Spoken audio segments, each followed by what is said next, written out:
আজ হচ্ছে আমার রান্না করছি এই যে কাঁচকলা আলু ভাজা করেছি, যেহেতু আজকে আমার নিরামিষ।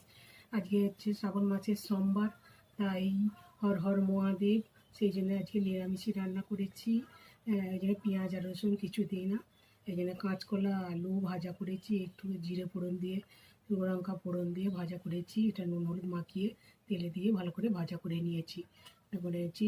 তারপরে এখানে হচ্ছে আলু সেদ্ধ করেছি, আলু টমেটো সব সেদ্ধ করে নিয়ে জিরে ফোড়ন দিয়ে ভালো করে ভর্তার মতো করে নিয়েছি। এবার নুন একটু সর্ষের তেল দিয়ে ভালো করে মাখিয়ে নিলে কমপ্লিট হয়ে যাবে।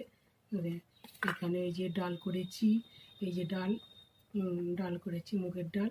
এটা একটু জিরে ফোড়ন দিয়ে করেছি, লঙ্কা দিয়ে ভালো করে ফোড়ন দিয়েছি, নুন হলুদ দিয়ে দিয়েছি, দিয়ে লাস্টে একটু গরম মশলা দিয়ে দিয়েছি। তারপরে আজকে নিরামিষে হচ্ছে আমার দুধ আছে, দুধটাকে গরম করে নিয়েছি। তারপরে এই যে আম আছে, এই যে আম আছে, আম কেটে ফেলবো। তারপরে এখনও রান্না হয়ে গেছে, রান্না বলে ভাত হয়ে যাবে।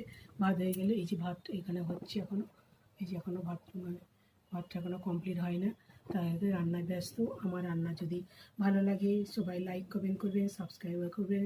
Thank you so much. টাটা বাই বাই, এখানে রাখছি। Okay by.